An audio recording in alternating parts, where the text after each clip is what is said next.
Welcome साथियों। आज आपके लिए एक नई सीरीज लेके आए हैं, रिट बायोलॉजी। रिट बायोलॉजी का भी पेपर होने वाला है अपना। रिट के अंदर जो बायोलॉजी का जो पोर्शन होगा वो आपको पूरा करवा देंगे और एक प्रकार से शॉर्टकट, एक सारांश, एक कंक्लूजन ही चलेगा। और इसके लिए अपन शुरू करते हैं अपना जो पहला जो टॉपिक है। पहला टॉपिक है अपना लिविंग एंड नॉन लिविंग, सजीव और निर्जीव। लिविंग एंड नॉन लिविंग, सजीव और निर्जीव। क्या होते हैं सजीव और क्या होते हैं निर्जीव? वो सिंपल है। सजीव, सजीव अपन किसे कहेंगे, कौन होगा सजीव? इसके लिए अपन कुछ पॉइंट लेते हैं। लिविंग किसे कहेंगे? जिसमें जनन की क्षमता हो, जनन करें, वृद्धि करें। जनन हो गया, वृद्धि हो गया, और जनन, वृद्धि, पोषण। इसके अलावा एक महत्वपूर्ण बिंदु और है, उपापचय या श्वसन। ये चीजें हैं, जनन, वृद्धि, पोषण, श्वसन, उत्सर्जन। ये जो चीजें हैं वो सजीवों के अंदर होती है। निर्जीव जिनके अंदर जनन नहीं हो, वृद्धि नहीं हो, पोषण नहीं हो, श्वसन नहीं हो और उत्सर्जन नहीं हो, नॉन लिविंग कहलाते हैं। अब आप ये देखिएगा कि जो अपने सजीव है, सजीव और निर्जीव, सजीव और निर्जीव। अब इन सजीव और निर्जीव यानी इनके अंदर तो ये लक्षण होते हैं और निर्जीव में ये लक्षण नहीं होते हैं। नहीं मतलब कौन से लक्षण? जनन, वृद्धि और श्वसन, उत्सर्जन, ये इसके अंदर नहीं होंगे। अब देखिए क्वेश्चन डायरेक्ट देखते हैं अपन कि सजीव और निर्जीव की जो योजक कड़ी है वो होता है विषाणु। कौन होता है? विषाणु। ऐसे ही जिनके अंदर न तो जो सजीव हो और नहीं निर्जीव हो, उसे अपन क्या कहते हैं? विषाणु यानी वायरस। कंप्यूटर में वायरस आता है, मोबाइल में वो एक अलग है। वायरस के अपन एक फंडामेंटल स्ट्रक्चर बना लेते हैं। इस प्रकार से वायरस की स्ट्रक्चर होती है। बाहर का जो आवरण है इसे हम कैप्सिड कहते हैं, कैप्सिड, कैप्सिड कहेंगे। और इसके अंदर जेनेटिक मटेरियल होगा या आनुवंशिक पदार्थ इसके अंदर पाया जाएगा। जेनेटिक मटेरियल, जेनेटिक मटेरियल में डीएनए भी हो सकता है अथवा आरएनए भी हो सकता है, और कुछ एग्जाम्पल ऐसे होते हैं जिसमें दोनों होते हैं, जिसे रस सर्कोमा वायरस, एक वायरस है रस सर्कोमा वायरस जिसमें डीएनए प्लस आरएनए दोनों होते हैं एक साथ। देखिए अब अपन बात करते हैं जो सजीव है। सजीवों के अंदर एक श्रेणी आ जाएगी प्लांट की, एक आ जाएगी एनिमल की। बड़े स्तर पर देखते हैं एनिमल। प्लांट के अंदर जितने भी वायरस होंगे वो सारे के सारे वायरस आरएनए होंगे साथ। कैसे वायरस होंगे? RNA virus. आरएनए वायरस का मतलब कि वायरस के जेनेटिक मटेरियल में, किसमें? वायरस के जेनेटिक मटेरियल में या आनुवंशिक पदार्थ में केवल आरएनए हो तो उसे अपन कहेंगे आरएनए वायरस। एनिमल ऐसा है, एनिमल के अंदर दोनों प्रकार के वायरस होते हैं। डीएनए वायरस भी हो सकता है, आरएनए वायरस भी हो सकता है। जिसे दो तो फेमस वायरस ही है, कोरोना वायरस, एड्स का जो एचआई वायरस, ये दोनों ही आरएनए वायरस है।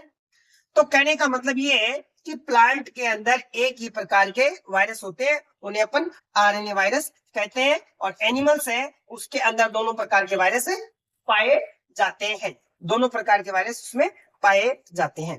तो देखिए ये सारे के सारे जो लक्षण आपको बता रखा है मैंने कि प्लांट और जो एनिमल है उनमें वायरस भी अलग अलग प्रकार से ये रिप्रेजेंट होते हैं। तो सजीव और निर्जीव के जो फंडामेंटल लक्षण है वो आपके सामने आ गए। अब एक और, यहाँ एक और, लाइफ वहीं से जीवन, यानी इनके जीवन एक निश्चित आयु भी होती है। इनमें सजीवों के अंदर एक निश्चित आयु होती है, जबकि निर्जीव की भी हो सकता है कुछ समय बाद में डिके हो जाए, लेकिन इनका एक फिक्स पर्टिकुलर उनकी एज होती है। तो सजीवों की जो विशेषता थी वो मैंने आपको बताया। अगर वर्दी की बात करें, एक विशिष्ट पॉइंट ऑफ वर्दी, वर्दी सजीवों में एक निश्चित समय बाद, एक डेफिनिट टाइम के बाद जो ग्रोथ है वो ग्रोथ चालू हुई और एक निश्चित समय बाद में ग्रोथ क्या हो जाएगी, स्टॉप हो जाएगी, रुक जाएगी। लेकिन कुछ बहुवर्षीय पादप ऐसे होते हैं उनमें वृद्धि पूरे जीवन काल होती है। ऑप्शन आ जाए, निम्न में से वृद्धि जीवन पर्यंत पाई जाती है। अब इसका ऑप्शन देखिए आप, जीवन पर्यंत पाई जाती है। पहला ऑप्शन दे दे, बहुवर्षीय पादप, एक वर्षीय पादप, मनुष्य, इस प्रकार से। तो वृद्धि किसमें होगी, जीवन पर्यंत। बहुवर्षीय पादपों में पूरी जीवन के अंदर वृद्धि लगातार होती है। अब देखो लक्षण हो गया, इसके बाद वृद्धि के बाद में देखते हैं अपन श्वसन की, अपन ले लेते हैं श्वसन। आपको बताया जितने भी सजीव हैं वो श्वसन करते हैं, चाहे पादप हो चाहे जंतु, ये श्वसन दर्शाते हैं। इसके बाद में गति, गति का पॉइंट लें। अब गति की अगर बात करें अपन, गति और एक होता है गमन, दोनों में अंतर है थोड़ा सा। गति और गमन, स्पष्ट रूप से जो गमन है वो एनिमल्स दर्शाते हैं, जंतु दर्शाते हैं। पादप है वो गति दर्शाते हैं, गति सामान्यतः गति पादप जरूर दर्शाते हैं। जैसे सूर्य जो मुखी है, सूरजमुखी है, उसका जो फ्लोवर है वो प्लांट के डायरेक्शन के अकॉर्डिंग क्या करता है, वो अपना टर्न लेता है।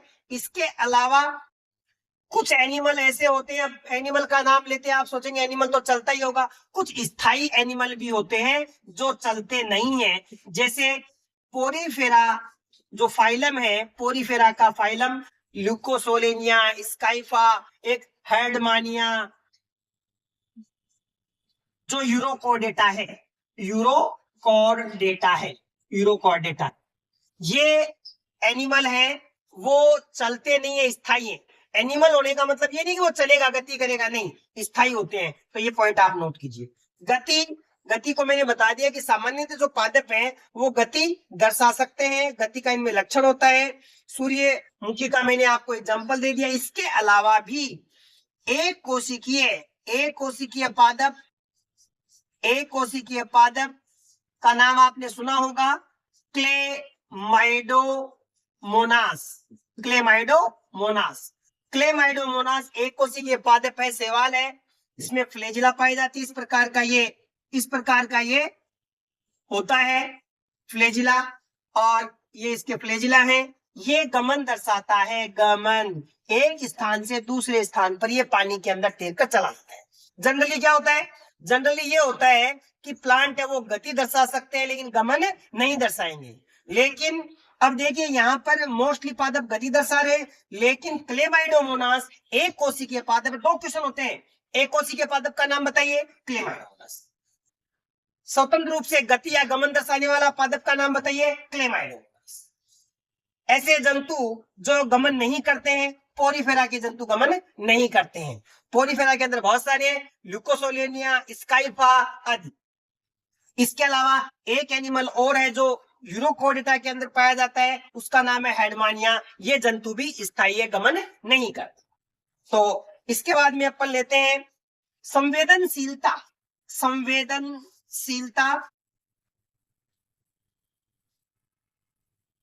संवेदनशीलता की बात करें तो क्या पादप संवेदनशील होते हैं? भाई अपन कहेंगे मनुष्य, जंतु, ये तो संवेदनशील होते हैं। जैसे मान लो किसी व्यक्ति की अंगुली को अपन गर्म करेंगे, खींचेगा, अगर पैर में कांटा लग जाएगा, पैर अपने आप ऊपर हो जाएगा। सामने से मान लो कोई जानवर आ रहा है, आपकी तरफ आ रहा है दौड़े हुए, आप क्या करेंगे? उसकी तरफ थोड़ा ना जाएंगे, आप उसे बचने का उपाय करेंगे, मतलब आप संवेदनशील है। आपको अगर कोई खुशी होगी तो आपके चेहरे पर एक अच्छी जो ग्लो होगी वो आ जाएगी, और आपके पास में कोई ऐसी घटना हो जो दुखद है तो ऑटोमेटिकली आप संवेदनशील हो जाएंगे उस कार्य के प्रति। लेकिन पादप में संवेदनशीलता होती है क्या? जैसे इसके लिए सबसे अच्छा एग्जाम्पल है छुई मुई का जो पादप है, माइमोसा पुडिका कहते हैं इसको, छुई मुई पादप माइमोसा पुडिका। अगर आप इसको टच करते हैं तो इनकी जो प्रतियां हैं वो कॉन्ट्रैक्ट होती हैं और वो एक संवेदनशीलता को आपको प्रदर्शित करते हैं। छुई मुई का पादप यानी जो सिकुड़ कर अपनी संवेदनशीलता को दर्शाते हैं। तो ये जो प्लांट है वो संवेदनशीलता को भी दर्शाते हैं। सजीवों में उत्सर्जन की क्रिया सामान्य है, प्लांट्स में और एनिमल्स में प्रजनन भी सामान्य है। सजीवों का जो जीवन काल है वो निश्चित होता है, यानी जिस सजीव की उत्पत्ति हुई उसकी डेथ जरूर होगी। अब जीवन काल निश्चित है, अब यहाँ पर एक क्वेश्चन बन जाएगा, जीवन काल डेफिनेट जीवन काल इनका निश्चित है। आप बताइए, आपके सामने आ जाए निम्न में से कौन सा जंतु है वो अमर है, उसका जीवन काल निश्चित नहीं है? अमर जंतु का नाम बताइए, अमर जिसकी जैविक रूप से डेथ नहीं होती है। ऑप्शन आ जाए, कोई सा भी ऑप्शन दे दें आपको। नीम का पेड़, हाथी, कबूतर, अमीबा। अब देखिए इसका आंसर होगा अमीबा। अमीबा की वास्तविक मृत्यु नहीं होती, जैसे अमीबा है, इसका फ्रेगमेंटेशन हुआ, नया अमीबा बन गया, फिर इसका फ्रेगमेंटेशन हुआ, नया अमीबा बन गया, तो ये कंटिन्यू चलते हैं। इनका जीवन काल है वो एक प्रकार से निश्चित नहीं किया जा सकता, क्योंकि ये लगातार अपना जो पार्ट्स है उससे नया जो एनिमल है अपनी प्रोजेनी है संतान को बना लेते हैं। तो वायरस के बारे में मैंने बता दिया आपको कि ये सजीव और निर्जीव की योजक कड़ी है। कैसे है? कोई ऐसा स्टेटमेंट आ जाए तो ये बताएंगे आप, सजीव ये कोशिका है, सजीव है या कोशिका है, कोशिका या जीव। पादप हो जाए, एनिमल हो, उससे कोई मतलब नहीं, अपन को जीव है। जीव के अंदर जैसे ही वायरस प्रवेश करता है वायरस, तो ये अपनी कॉपी बनाने लग जाता है। कॉपी किसको लेकर? किसको लेकर? ये इस कोशिका की पूरी मशीनरी को काम मिलेगा, क्योंकि वायरस के पास में तो या तो डीएनए है या फिर आरएनए है, डीएनए या फिर आरएनए। अब कहेंगे आप डीएनए से डीएनए तो बनता है, डीएनए से आरएनए कैसे बनेगा? तो डीएनए से डीएनए है तो डायरेक्ट बन जाएगा, नहीं आरएनए पहले क्या बनाएगा? डीएनए बनाएगा, फिर डीएनए से नया डीएनए बना, यानी आरएनए से डीएनए भी बनता है, जिसको अपन कहते हैं reverse transcription. Reverse transcription, reverse transcription, प्रति अनुलिक। तो ये वायरस हमारी सेल में जाने के बाद अपनी प्रतिलिपियां तैयार करता है। ये इसका कौन सा लक्षण है? सजीव का। ये आउट ऑफ बॉडी, ये कोशिका के अंदर, in cell, out of body, out of body. अगर ये शरीर के बाहर है या कोशिका के बाहर है, वायरस शरीर के बाहर है, तो क्या होगा? अगर ये शरीर के बाहर है तो ये एक क्रिस्टल के रूप में, क्रिस्टल कट। तो वायरस का यही है कि जैसे मान लो कोई व्यक्ति है सोहन, सोहन के शरीर में जैसे ही वायरस गया तो अपनी प्रतिलिपियां बनाएगा। एक प्रकार से अपन होता तो नहीं है, गैसर मानते हैं कि भूत होता है, और इसके अंदर प्रवेश कर गया, प्रवेश करने के बाद में इसकी पूरी बॉडी पे कब्जा कर लिया इसने। अब किसको? अब इसे पूरे सोहन को कौन चलाएगा? वायरस चलाएगा। और ये शरीर के बाहर है तो इसका कोई एक सजीव अस्तित्व नहीं है, एक कण की तरह पड़ा रहा है बाहर। जैसे बॉडी में एंटर कर गया सजीव बन जाए। इसका मतलब इस कण में या इस वायरस में सजीव और निर्जीव दोनों के लक्षण हैं। अब आपके सामने एक क्वेश्चन आ जाए कि रिट में आया क्वेश्चन है ये, और उस क्वेश्चन को मैं यहाँ पर आपके सामने रिप्रेजेंट कर रहा हूं। जैव और अजैव घटक हैं, जैव व अजैव घटक हैं। अब आपको ये पता होना चाहिए, यानी सजीव और निर्जीव, जैव और अजैव का मतलब यहाँ सजीव और निर्जीव से ही मतलब है। नंबर 1 मृदा, ये सारे के सारे मृदा है। सेकंड कौन है? चट्टान है। थर्ड है पौधे। फोर्थ है खनिज। अब बताइए इसमें जैव घटक कौन है? खनिज है, पौधे हैं, चट्टान है या फिर मृदा है। तो इसके अंदर जो सजीव है वो कौन होंगे? जैव घटक कौन होंगे? जैव घटक होगा इसमें पादप या पौधे। तो ये क्वेश्चन आया हुआ है एग्जाम के अंदर। अब ये तो अपन को पहचान करनी आनी चाहिए कि सजीव कौन सा, बहुत इजी क्वेश्चन था। इसके बाद में हमारे पास में एक क्वेश्चन आता है नया, या टॉपिक है नया, उस टॉपिक को अपन लेते हैं।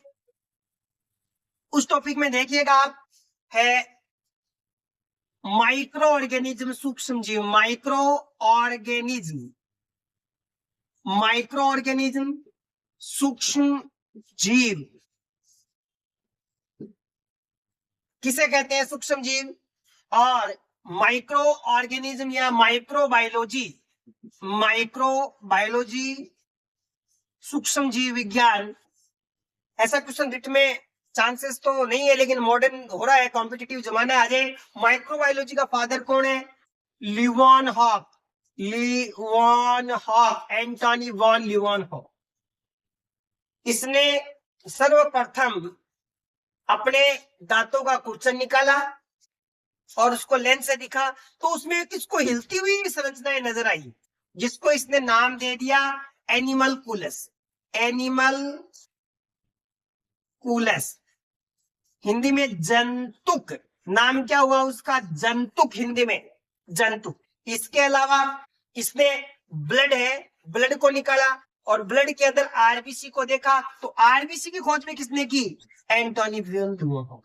बैक्टीरिया की खोज, जो कुर्चन निकाला था, एनिमल कूलस दिख रहा था, वो जीव है, वो क्या था? जीवाणु, बैक्टीरिया था। आरबीसी की खोज इसने की। सीमेन, वीर्य की खोज, उसको भी इसने शुक्राणु, यानी उसमें के अंदर शुक्राणुओं की खोज किसने की? अपन माइक्रोबायोलॉजी शुरू हो रही तो बता रहे हैं कि इसकी शुरुआत कहां से होती है। वीर्य के अंदर जो शुक्राणु है वो किसने देखा? एंटोनी वॉन लीवॉनहॉफ ने पहली बार देखा। तो इस प्रकार से इसने, यानी छोटी चीजें देखने का इसका बड़ा इंटरेस्ट था, और उस इंटरेस्ट के अंदर ये साइंटिस्ट बना, कपड़े का व्यापारी था। और इसके बाद अगर और देखें, जैसे एक क्वेश्चन आएगा, आगे आगे आएगा, लेकिन यही बता देते हैं कि कोशिका की खोज किसने की? कोशिका की खोज किसने की? हुक का नाम आता है, रॉबर्ट हुक का नाम। अगर लेकिन यहीं पे आ जाए कि लिविंग सेल्स की किसने खोज की? उसने मर्द कोशिका की थी रॉबर्ट। जीवित कोशिका की खोज किसने की? एंटोनी वॉन लीवॉनहॉफ ने की। अंतर हो गया ना, क्वेश्चन को पढ़ना वहां से अच्छे तरह से। जीवित नाम आ जाए मतलब आंसर होगा लीवॉनहॉफ। अगर आ जाए कोशिका की खोज किसने की और ये नाम मिलेगा नहीं, रॉबर्ट हुक नाम मिलेगा, तो वहां पर आंसर ऑटोमेटिकली रॉबर्ट हुक हो जाएगा। जब सेल आएगी तब अपन देखें। तो माइक्रोबायोलॉजी बात चल रही थी, इसलिए अपन ने सबसे पहले इसका जो फादर है माइक्रोबायोलॉजी का, उसका अपन ने ले लिया है एंटोनी वॉन लीवॉनहॉफ। अब सूक्ष्म जीव को वन बाय वन अपन लेते हैं कि सूक्ष्म जीवों के अंदर कौन कौन आते हैं। सबसे पहले अपन विषाणु की बात है वो कर चुके हैं। ये भी एक प्रकार से अगर लिविंग्स की बात करें और नॉन लिविंग्स की बात करें तो कनेक्टिंग लिंक है। इसके बाद में सूक्ष्म जीवों के अंदर माइकोप्लाज्मा, माइकोप्लाज्मा के बाद में बैक्टीरिया। सूक्ष्म जीवों की बात करें माइकोप्लाज्मा, बैक्टीरिया, बैक्टीरिया के बाद में कुछ फंजाई, फंगस, कुछ प्रोटोजोआ, प्रोटोजोआ सारे के सारे प्रोटोजोआ, प्रोटोजोआ के बाद में कुछ एल्गी। सूक्ष्म जीव की बात करेंगे, प्रोटोजोआ के अंदर आपको पता ही है सारे के सारे जो माइक्रोस्कोपिक, यानी जिनको अपन माइक्रोस्कोप से ही देख सकते हैं, नग्न आंखों से नहीं देख सकते, बिना किसी लेंस के। ऐसा नहीं कि चश्मा लगा लेंगे तो देख लेंगे ना, ये तो अपने विजन के लिए, छोटी चीजों को देखने के लिए माइक्रोस्कोप की जरूरत होगी। माइक्रोस्कोप 100 माइक्रोन है, उससे छोटी चीजों को अपन आंखों से, नग्न आंखों से नहीं देख सकते, इसीलिए माइक्रोस्कोप की आवश्यकता पड़ती है। जिन्हें आंखों से नहीं देख सकते मैंने माप बता दिया आपको, उन सभी को अपन क्या कहेंगे, माइक्रो ऑर्गेनिज्म कहेंगे। तो ये अपन ले लेते हैं। सबसे पहले अपन ले रहे हैं इसमें विषाणु की, अपनी बात हो चुकी है। जो विषाणु है ह्यूमन इम्यूनो वायरस, इस प्रकार से वायरस के आगे जब डिजीज देखेंगे तो इसको डिटेल से स्टडी ले लेंगे।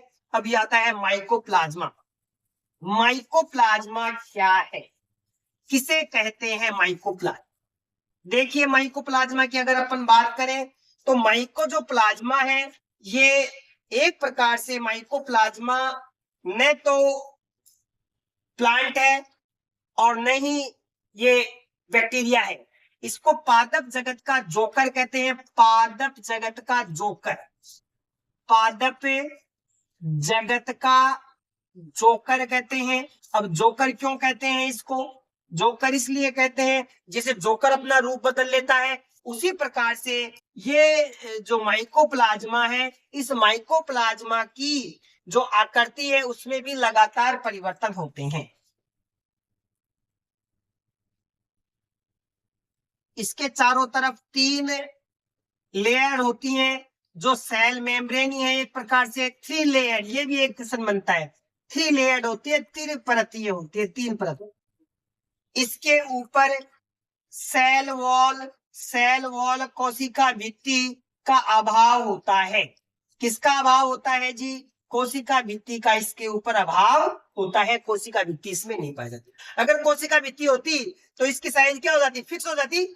इसका फिक्स कोई भी साइज नहीं है, और इसीलिए इसको अपन एक पीपीएलओ के रूप में जब सेल की बात करेंगे तब देख लेंगे अपन। और इसके द्वारा जीवाणु सबसे छोटी कोशिका के रूप में है ये। इसको जीवाणु फिल्टर से भी छन जाती है। जीवाणु का फिल्टर आता है, उससे भी पार चली जाएगी। जीवाणु को तो रोक लेंगे जीवाणु फिल्टर से,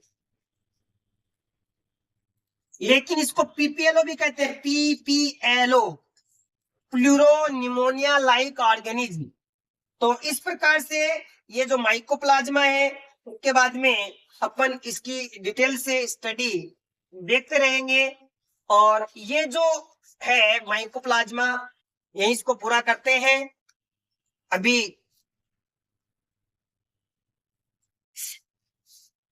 तो इसमें अपना माइक्रोबायोलॉजी सूक्ष्म जीव के अंदर जो टॉपिक है वो है लाभकारी और अलाभकारी। यानी लाभकारी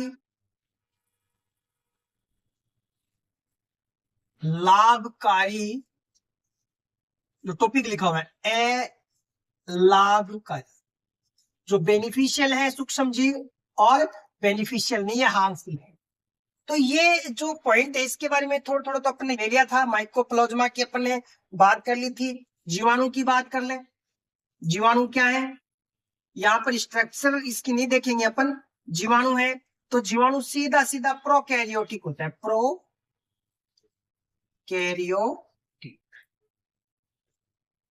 एक कोशिक। जीवाणु कैसे होते हैं? प्रोकैरियोटिक, एक कोशिकीय होते हैं। एक कोशिकीय, यूनिसेल, एक कोशिकीय।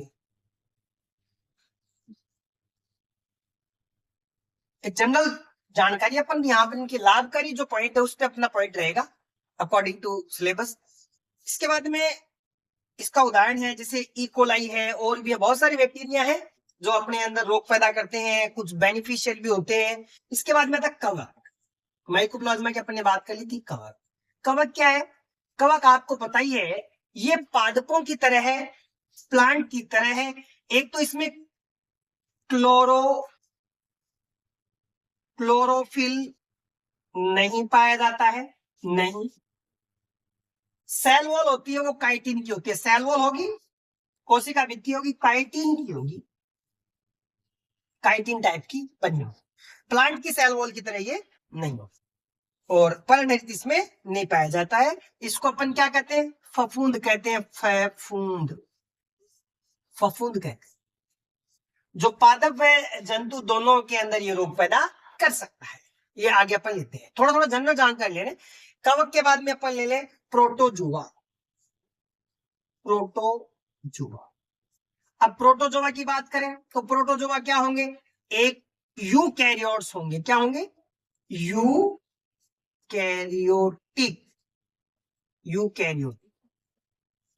प्लस ये एक कोशिकीय भी, ये एक कोशिकीय होंगे। बहुकोशिकीय जंतुओं को अपन फिर पोलिफेरा से आगे तक लेते हैं। तो सूक्ष्म जीव में प्रोटोजोआ आएगा। इसके कवक भी बहुत सारे कवक है जो सूक्ष्म जीव है। इस्ट है, एक कोशिकीय है। अगर कवक की बात करें, इस्ट एक कोशिकीय इस्ट। इसके बाद में कवक हो गया। कवक के बाद में सेवाल, सेवाल लेते हैं। सेवाल में भी एक कोशिकीय यूकैरियोट्स होते हैं, एक कोशिकीय यूकैरियोट्स होते हैं। जैसे क्लेमाइडोमोनास जिसकी बात कर चुके अपन, क्लेमाइडोमोनास,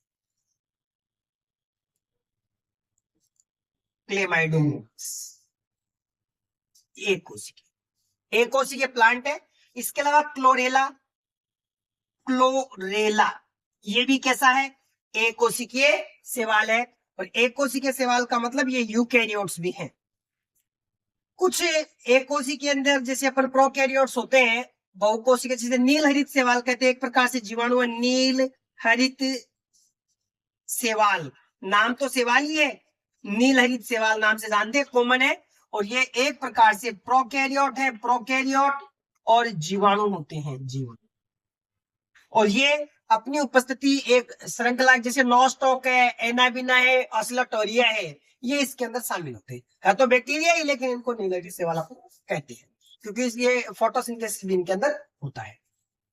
अब इनका जो लाभकारी गुण है वो अपन लेते हैं। सबसे पहले इनके जो लाभकारी गुण है उनको अपन एक लिस्टेड करते हैं, एक लिस्ट बनाते हैं। उस लिस्ट के अंदर ये आपके पास है।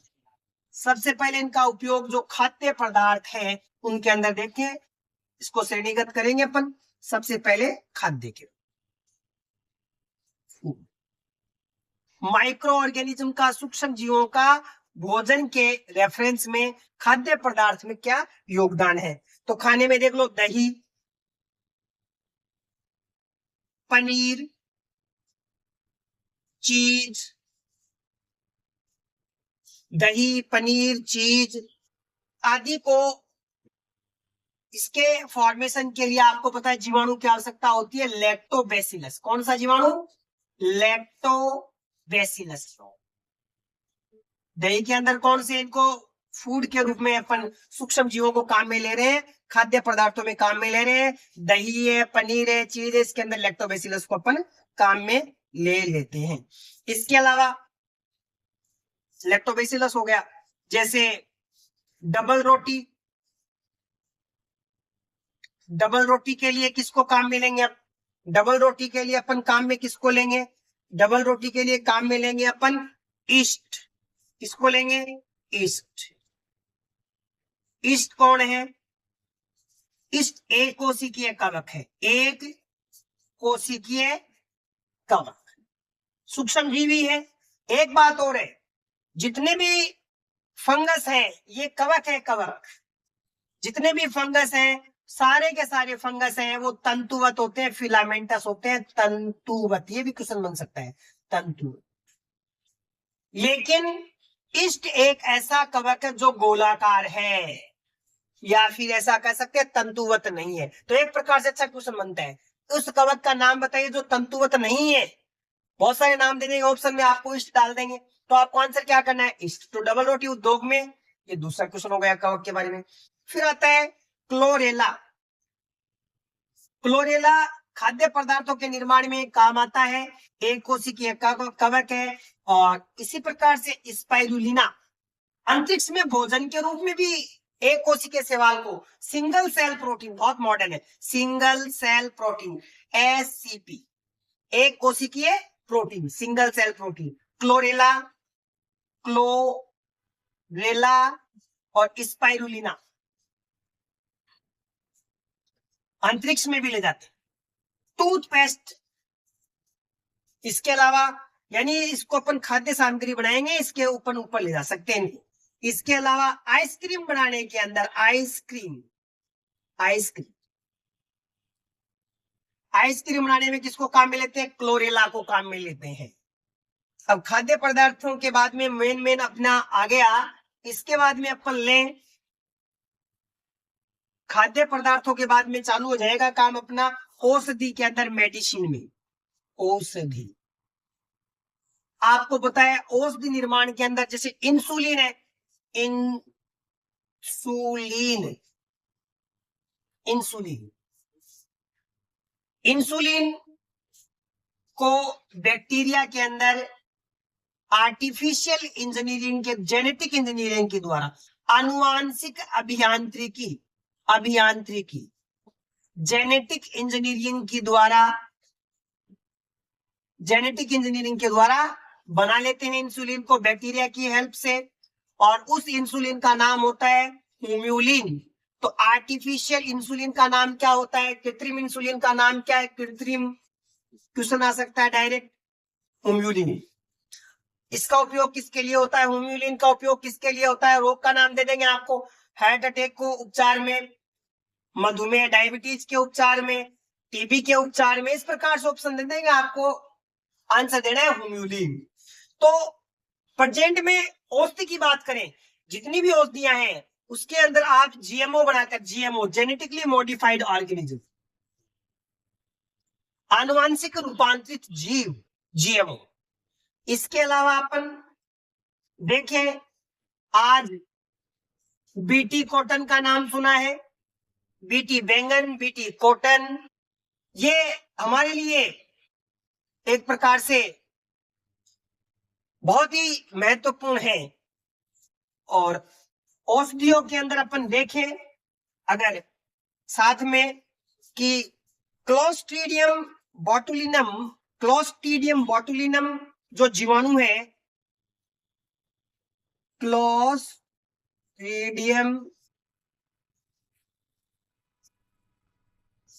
ट्रीडियम बोटुलिनम,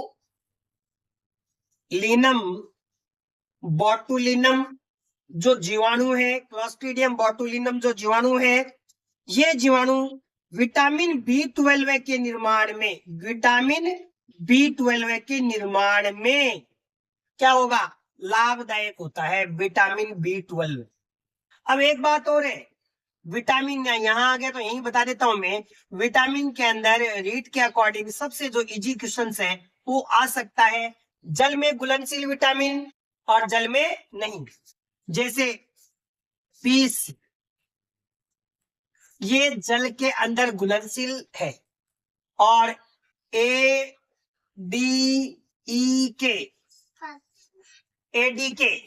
ADK ये है वसा में घुलनशील विटामिन, वसा में घुलनशील, और BC जल में घुलनशील। तो विटामिन का नाम आ गया इसलिए मैंने बता दिया आपको। ADK कांटा लगा, ऐसे याद करो, ADK कांटा लगा तो घी खाएंगे आप, वसा, ADK कांटा लग जाएगा उसको ठीक करने के लिए घी खाएंगे। BC, एक क्वेश्चन से भी बन सकता है कि सब्जियों को बनाने से पहले, सब्जियों को काटने से पहले, यानी बना रहे अपन उससे पहले काटेंगे, काटने से पहले अपन को धोना चाहिए, यानी सब्जी को काटने के बाद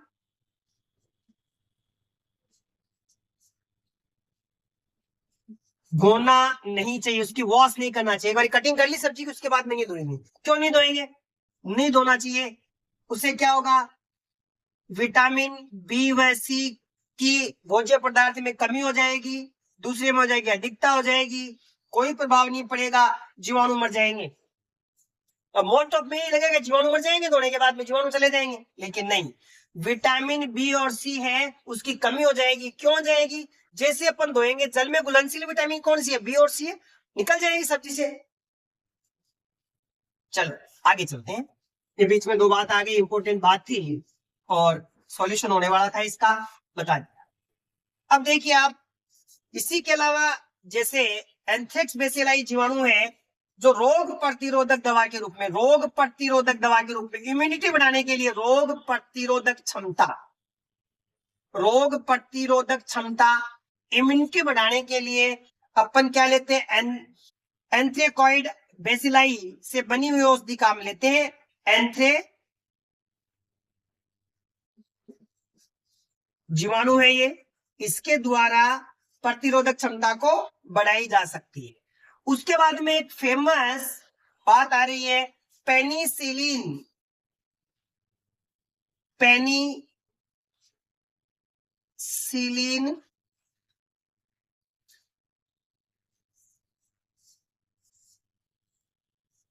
खोज किसने की, किससे प्राप्त होता है? ये दो क्वेश्चन बन सकते हैं। खोज किसने की, बहुत फेमस है। इसकी खोज किसने की भैया? इसकी खोज की एडवर्ड जेनर ने की है। एडवर्ड जेनर ने की है या फ्लेमिंग ने की है? बताइए। दोनों ही फेमस साइंटिस्ट हैं। एक तो है जेनर और एक है, एक कौन सा बताया आपको मैंने? Fleming, Alexander Fleming. तो देखिए, जेनर ने टीके का आविष्कार किया है पहली बार। प्रथम बार टीके का आविष्कार जेनर ने किया, तो इसको फादर ऑफ वैक्सीनेशन कहते हैं। पेनिसिलिन की जो खोज है वो साइंटिस्ट है, वो करता है अलेक्जेंडर फ्लेमिंग। और ये किससे प्राप्त होता है? ये कवक से प्राप्त होता है, कवक से। नोटेटम नाम का कवक है, उससे अपन इसको प्राप्त करते हैं, कवकों से प्राप्त होती है। कवक का नाम पेनिसिलियम नोटेटम, ये याद रखेंगे, नोटेटम, नोटेटम। इसके बाद में इनका जो महत्व है, औषधि के बाद में अपन ले लें नाइट्रोजनी स्थिरीकरण, नाइट्रोजनी स्थिरीकरण लेंगे अपन, नाइट्रोजन फिक्सेशन लेते हैं, स्थिरीकरण है नाइट्रोजन फिक्सेशन। नाइट्रोजन फिक्सेशन में आपको पता है कि लेग्यूमिनोसी, लेग्यूम का मतलब फली, लेग्यूम का मतलब होता है फली, लेग्यूमिनोसी, लेग्यूमिनोसी।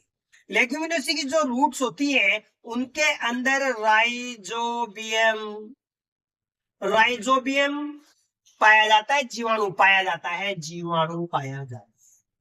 जो एनवायरमेंट की जो N2 है इसको NO3 यानी नाइट्रेट में बदल देता है और उसे प्लांट उपयोग करते हैं। तो क्वेश्चन आ जाए, प्लांट है वो किस रूप में ग्रहण करते हैं? नाइट्रोजन को नाइट्रेट के रूप में ग्रहण करते हैं, ताकि प्लांट के उपापचय क्रियाओं के लिए प्रोटीन का संश्लेषण हो सके। नाइट्रोजन फिक्सेशन का मेन काम यही है। तो यौगिकरण करते हैं, जीवाणु का नाम है राइजोबियम। इसके बाद में टूथपेस्ट बनाने में, टूथपेस्ट बनाने में किस सूक्ष्म जीव का उपयोग किया जाता है? तो टूथपेस्ट बनाने में जिस का उपयोग किया जिसे कहते हैं जेंथोमोनास। किसका उपयोग करते हैं साहब? जेंथोमोनास कंपेस्ट्रिस नामक, कंपेस्ट्रिस नामक सूक्ष्म जीव का उपयोग करते हैं, कंपेस्ट्रिस नामक सूक्ष्म जीव, जेंथोमोनास कंपेस्ट्रिस। किसमें? टूथ पेस्ट में, टूथपेस्ट के अंदर किसका उपयोग करते हैं? जेंथोमोनास का अपन उपयोग करते हैं।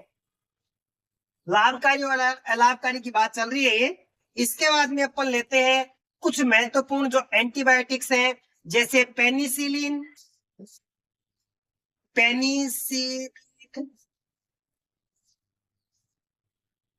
पेनिसिलिन का उपयोग, पेनिसिलिन नोटेटम, नोटेटम जो अपन बात कर चुके हैं। इसके बाद में इसका सिफेलो स्पोरिन की बात करें, सिफेलोस्पोरिन कवक से प्राप्त करते हैं, कवक हो रहा है इसके अंदर मेन। बेंकोमायसिन, बेंकामायसिन ये करते हैं अपन जीवाणु से प्राप्त। किससे प्राप्त करते हैं? जीवाणु, जीवाणु से प्राप्त करते हैं, और उस जीवाणु का नाम है स्ट्रेप्टोमाइसिन ऑसिटेरियम। इसके अलावा अगर अपन बात करें कि हानिकारक जो सूक्ष्म जीव हैं उनकी ओर चले अपन। हानिकारक देखिए, जितने भी रोग मनुष्य में पैदा करते हैं वे सारे के सारे जीवाणु क्या होंगे? अलाभकारी होंगे। जिसके अंदर टीबी का हो, सिफिलिस का हो, मेनिंजाइटिस जो मस्तिष्क है उसका हो, मेनिंजाइटिस जिसमें रोग पैदा हो जाता है उसी का हो। इसके अलावा जितने भी जीवाणु से होने वाली प्लेग हो, टिटनस हो, डिप्थीरिया हो, क्लोरेला हो, लेप्रोसी, बहुत सारे जो है वो सभी इसी के द्वारा होंगे। और खाद्य पदार्थ हैं उनको भी ये क्या करते हैं, प्रदूषित करते हैं, ये भी अलाभकारी है। इसके बाद में एक नाम आता है, पहले भी आया है, क्लोस्ट्रीडियम, क्लोस्ट्रीडियम बोटुलिनम, बोटुलिनम। ये जो जीवाणु है वो भोजन को विषाक्त कर देगा। विषाक्त का मतलब विष बना देगा, विष बना देगा, जिससे दस्त और उल्टी हो जाएंगे। ये इसका मेन पॉइंट है। इसके अलावा ये जो मूल्यवान वस्तु है उनको भी माइक्रो ऑर्गेनिज्म क्या करते हैं, डैमेज करते हैं। तो लाभकारी और अलाभकारी की यहाँ एक लिस्ट तैयार हो गई है। आज के लिए इतना ही। थैंक यू, और चैनल को सपोर्ट करते रहिए।